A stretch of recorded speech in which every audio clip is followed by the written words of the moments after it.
Okay, I'm going to talk about 4 points. I want to talk about something Tony Robbins does, which now I understand why. The second concept is get uncomfortable. The third one is reset, and the fourth one is set the momentum. And that's there's infant power in each one of these. One of the things that and I understand why he does it. Our flesh, our body, our human temperament. If you listen again to the Momentum Speaks from that was just published today, you'll also understand what I'm talking about. But our flesh just has its own agenda, and there's things that we just tend to like. There's things we can just sidetracked by and get distracted by and be completely you'll use your whole life. You'll use your whole when you look at situations in government right now, and people that are not in a fight don't understand the fight. So people like Nancy Reagan said, just say no. Well, she said just say no because she wasn't an addict and she doesn't understand. It's way deeper than just saying no. Or someone says, oh, just do this or just do that, and they speak from afar off, like just get over it.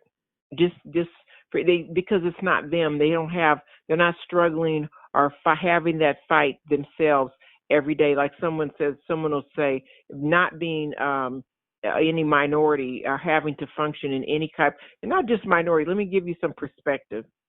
You don't have to be a minority. You can have freckles. You can have something unusual in your appearance. You can be overweight. You can stutter. You can come from a poor background and be amongst other kids that have money. You can be different, any shape, form, or fashion. We have vets and all different kinds of people that are walking with prosthetic, but back in a while back, that wasn't even acceptable. People would shun. Nobody wanted to see anybody that was different. It had to all be comfortable, and that's because we have functioned in a society where some of us, the groups of people, Americans, we're noted for that. We are narcissistic and have the ability to just want not everybody, but some of us we want everything to be just a certain kind of way. And if it isn't, we feel a little bit uncomfortable. We don't like to see reality sometimes. We want to have everything packaged a certain way. And if it's not that way, then it's like, we have a lot of privilege in this country is what I'm saying. And in reality, people hit the spectrum all over the place. We have extreme poverty. We have extreme wealth. We have people that are literally mentally can't function at all. And then we have brilliant people. We have quite a few educated people. We run the spectrum. We are all over the place, and all nationalities and all shapes and sizes. But it used to be that we weren't. Our flesh would want to just sit in a situation and be comfortable and be very non-tolerant of someone else's struggle. That's what I was looking for. Very non-tolerant of someone else's struggle. It wasn't until we caught on camera George Floyd being killed. But that's not unique. This has been happening for years. And because it's not you, or it's not them, or it's not your family member that you can directly associate with, we go, oh, well, just cooperate, just do that. It's fine, but it becomes fatiguing after a while. Constantly be on offense, being on alert, constantly look. That's not fair to any human being to have to live a different kind of life than everybody else because of your color, because of your nationality, because you're not speaking English, or because that's very inhumane to have people on alert, because and rather than deal with the problem, just like if I'll put it in another perspective, maybe a child is being abused by her parents, and then somebody else says, just don't make them mad. That's not the answer. The abuse has to stop, not the abused try to conform to this abusive, narcissistic, crazy behavior. So it's not about the person being abused. It's about the system that's allowing that to happen, the systems that's allowing that to happen. So we have reason I'm talking about this is Change requires coming up against something.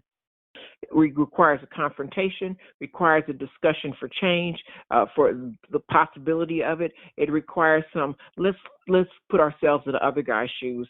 Always when you're talking to somebody, imagine, and I have to, when you have trouble imagining, like we have trouble imagining some of the crimes we've seen on television or we've heard of people doing. We have trouble because we can't put our minds around how someone can do something and then keep doing it. When you look at mass murders, you go, how we don't have any, you can't relate on any level, and that you're not supposed to. But trust me, there's a spiritual logic and conversation that individual is having, obviously with demonic forces that are getting him to do whatever it is that they're doing.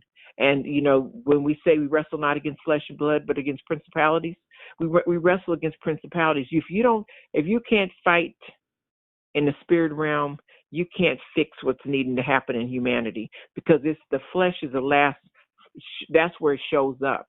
But before it gets to that, before somebody abuses a child, before somebody goes in the business of human trafficking, before somebody thinks it's okay to lock people up and separate them from their kids and have some logical stance on what that actually means, a quick fix, before somebody wants to sell drugs to somebody, before somebody does all of these horrific things, there's a build up of tolerance and a thought process behind it. It don't start, we're going to go push all these people in concentration camps. We're going to go do this. We're going to go do that. It doesn't start there. It starts on an idea that keeps justifying why we're getting ready to do something. And then you start marketing the idea, and then you start selling it. The devil has propaganda all day. He's good at it. When you listen to the program Momentum Speaks, he's talking about the distraction and how when I say something's insidious, I use the word insidious because that means it creeps in and you don't notice it right away. And that's why you have the word vigilant, the effective fervent prayer, vigilant. The word vigilant means I'm paying attention. Pay attention, looking for the change. And it's not to trying to be a picker, just nitpicking. You're paying attention because you're on guard. If you're not on guard, the United States is so successful and so powerful when you get back to 100% health, but we are so successful and so powerful because most of the time we pay really good attention to a lot of detail. Now we've been distracted, but we pay really good attention to a lot of detail. We negotiate world affairs. We have not done it correctly all the time. God knows that, and we're working to improve it, but we pay really good attention to details. We are educated if we're not educated, we get educated. Write that down. This is important. If you don't know something, okay, today's Friday, the 15th. I just think it was the 15th. Friday the 15th. And no, it's not. Hold on, I'm sorry. Friday the 16th. And today I don't know how to fly a helicopter. It's not the Matrix. Today I don't know how to fly a helicopter, but I'm going to need to know how to fly a helicopter at some point in the future. And now, do I have a choice? Now, I know to get to this next goal, I'm going to need to have X, Y, and Z. I can define it. I've written the vision. I made it plain. Part of the requirements for me to fly, to get to the goals I have on this, whatever that timeline is, requires me to fly a helicopter. Now, stupid am I if today I don't make a point between today or tomorrow, very near future, I don't start figuring out how I'm going to plot my understanding and get the learnedness I need. I just made that word up. Learnedness of something to figure out how to fly a helicopter. Manuals, internet. How many different ways do I have to learn? What's the best school? What is it going to cost? What do I have to know? Can I wear glasses? Can I wear contact lenses? Whatever it is, I need to be all about the business of figuring out how to fly a helicopter because I know I'm going to need to fly one at some point in the future. So it's my business to get busy figuring it out. So next week, I know something I didn't know this week because I have carved out a little bit of time every day to figure out how to knock this goal down. It's a big, insurmountable goal, but if I keep chopping away at it, I'm going to get it done. If I'm willing to get a little bit uncomfortable about this thing every day, I might figure it out. Black America. If I'm willing to figure out how to build banks, if I'm willing to figure out how to set up my own communities, if I'm willing to figure out all the stuff I need to figure out, then I don't have to, because what I think he talked about it maybe last week, after the protesting, what you going to do? You got to have policies in place. You got to make laws. You got to show up. You got to be diligent at it. You got to show up and keep showing up and show up after that. You got to push into this thing. You want change, you got to it costs you something. It's going to cost you time. It's going to cost you extreme amount of education. To change one law, you got to know everything about it. You got to know everybody that's involved in it. You got to dig in. You got to invest in it. You got to engage yourself. Jesus made a full commitment for your salvation. He didn't make it. Hold on. He didn't come in and say, well, I'm just going to do a little, I'll stay up there for 10 minutes and I'm going to come down because I really didn't want to do this, but I'll split my time and I'll stay up there and then I'll come down and I just want to help these people over here. You know how stupid that sounds to go, oh, I just want to help these people over here, but I don't want to help these other people. I just want to vaccinate the kids in America, but I'm not going to vaccinate. Those other kids are sitting in the classroom with your kids. Do you know that what happens in humanity anywhere happens to humanity everywhere? There's no such thing as a color. We are different versions of the same human. We are human. We would be so boring if everybody was exactly the same. If we only had one culture of food, we spoke one language, everybody talked the same way, everybody came off the same bus. It would be boring as I don't know what. We have let's take a sidebar here. When God made birds, he made species of birds. You have beautiful birds. We live over here. Everybody, I'm a block away from, anyway, it's a group. We live over here, but there's a lake. And the lake, we have crane, we have doves, we have vultures, we have crows, we have those doves that fly, we have geese, all kinds of birds, hummingbirds. We have birds everywhere. And with all those birds, God decided that's just a handful. He's made thousands. You can Google bluebirds, gray birds, white birds, red birds, multicolored birds. You can pick up any color, pick any three colors, and you can say birds behind it, and there will pop up a bird because God made such a beautiful array of birds. He makes flowers. He makes an array of flowers, an array of trees. It's no one on nothing. He don't have no one kind of water. It's look at that bad English. He don't have no. He doesn't. He has multiple types of water. We have fresh water. We have seawater. He made multiple kinds of dirt. Human beings. Why wouldn't you think he would make multiple kinds of beautiful, different types of human beings? Why wouldn't he do that? Why wouldn't he make multiple? And with each one, they come up with their own music. They come up with their own food. They come up with their own clothing. We entertain God and we do some beautiful things. If you've ever immersed yourself in any single culture, you'll be so impressed and fall in love with the people. If you go to Japan, you will fall in love with Japanese people. When you eat their food and you hear their music and you talk to the families, you're going to go, I like Japanese people. I think I'm turning Japanese. And you go to Egypt, you find Egyptian stuff. You look at the Egyptian art, Egyptian food. Go to India. I used to say if I wasn't black, I would want to be Indian because I want to wear those beautiful clothes and have the beautiful long black hair, and I still have brown skin. And then I would have all the, I had to figure it out.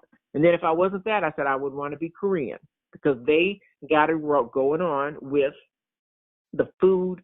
And Korean women, Jewish women, and black women, very similar personalities. I don't know about a lot of everyone, but them three, Chinese women too, all of them have a very similar rule with an iron fist kind of mentality. They do.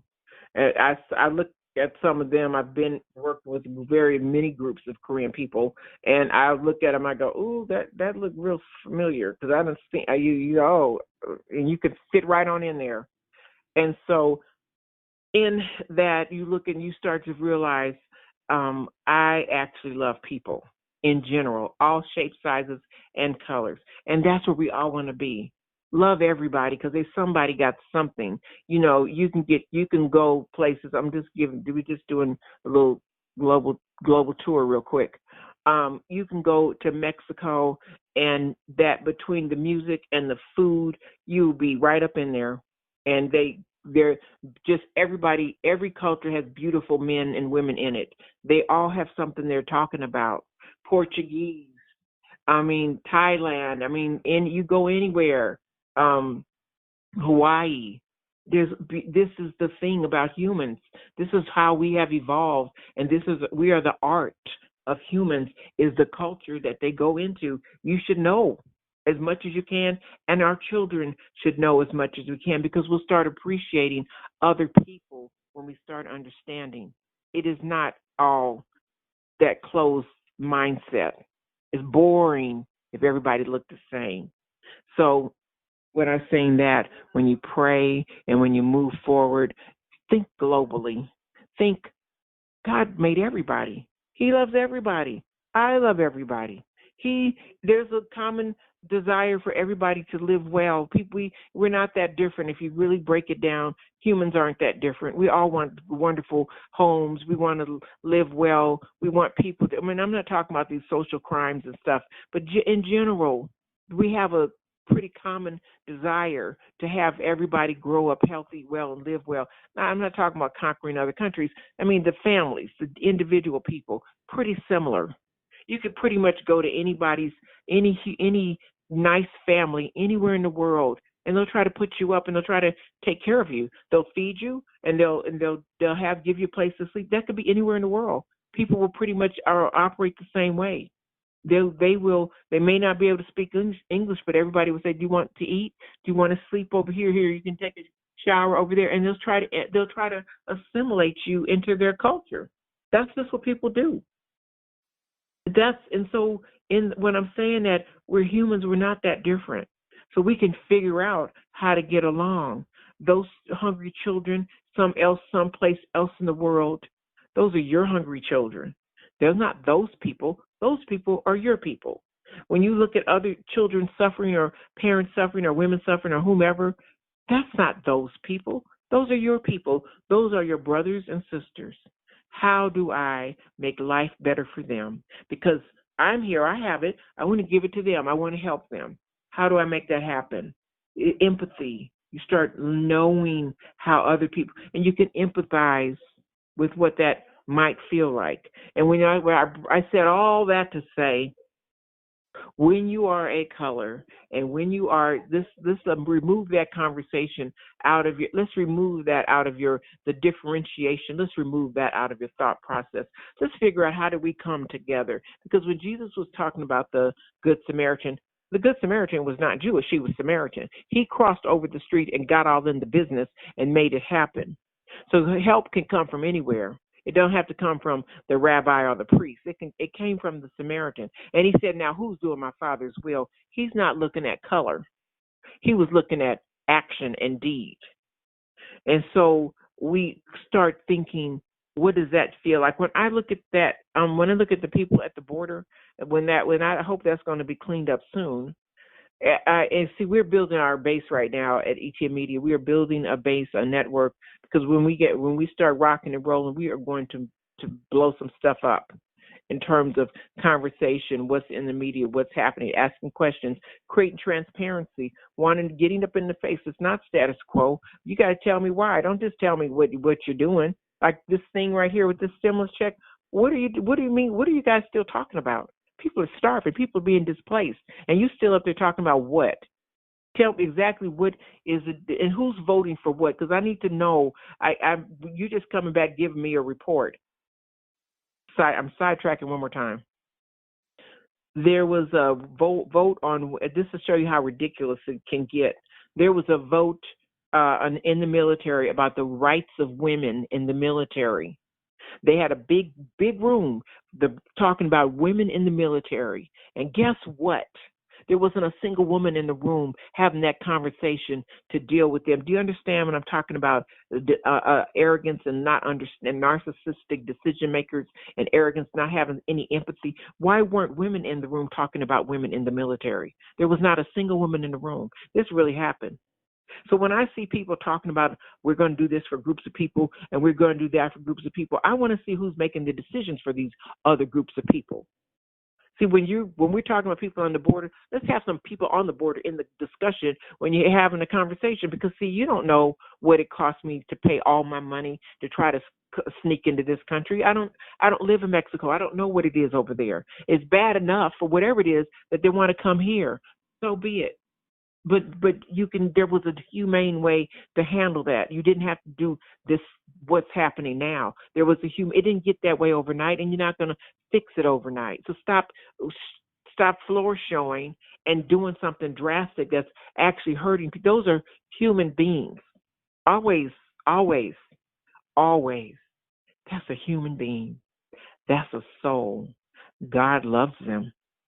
And we got to figure out how to love them and how to you shouldn't have to figure out how to love them. You should love them automatically, but to figure out how to solve the problem with love and compassion and the fruit of the Spirit. People will work with you if you work. If you care, get it. There's a way to get it done.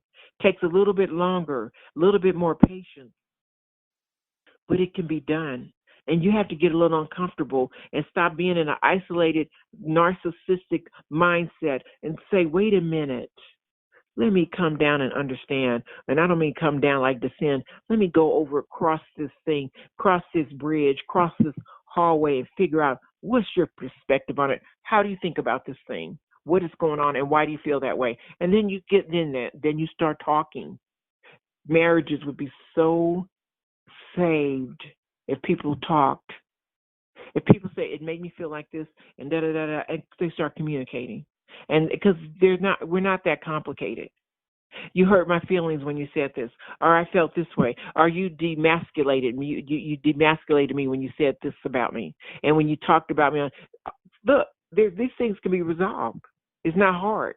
It's called get uncomfortable and get in there and figure it out what happened. Put your pride down out the door and take off your shoes. I think I told the story many times. It's the way to get it done. Dr. B was talking to a friend of ours in the office, and she was talking about a situation. And in her mind, she thought she was making sense. It didn't make sense to me. I was just a bystander. I was sitting in the office, and Dr. B's, just talking to her. And she said, she said, save the relationship. I don't care if you have to grovel. Save the relationship. And I said, amen. I could have passed the offering plate around right then, because she was preaching. Do whatever's necessary to make it work. Bridget, do whatever's necessary. And I was like, oh my God, she's preaching now. What happens if people do that in marriages? Whatever is necessary. Whatever is necessary to save this thing, what do I need to do? How do we need to get it to work?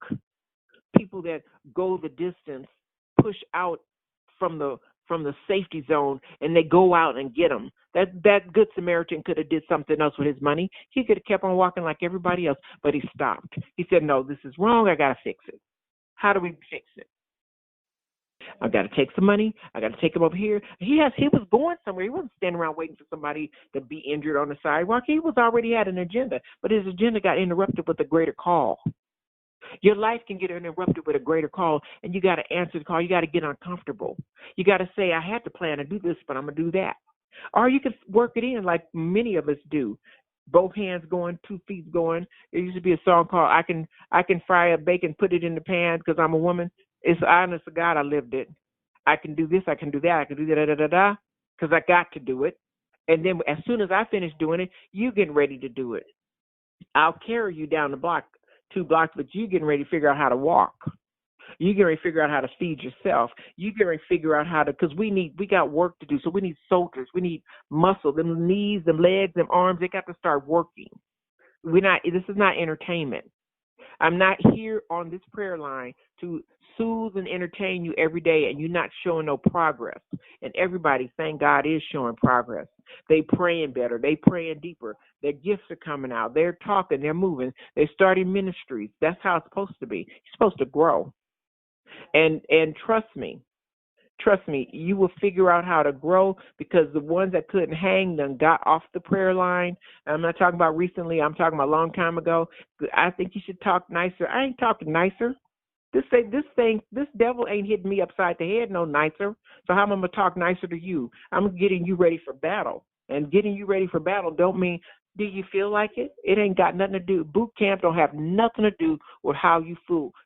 Boot camp is, you got to learn these skills so that at time when the bullets start flying, you know how to pray. You know how to dodge the bullets. You know how to discern in the spirit realm. You know how to sling devils. You know how to squash demons. You know how to go in there and make this thing happen. You know how to show up and terrorize the enemy. You're going to be ready to handle your business. That's what we're getting ready for, because it's real deal. We're at war. This ain't comfortable. This ain't home. That's when people tell me somebody died. I said, yes, that's probably what's going to happen to every one of us. We're all up out of here. We are all leaving.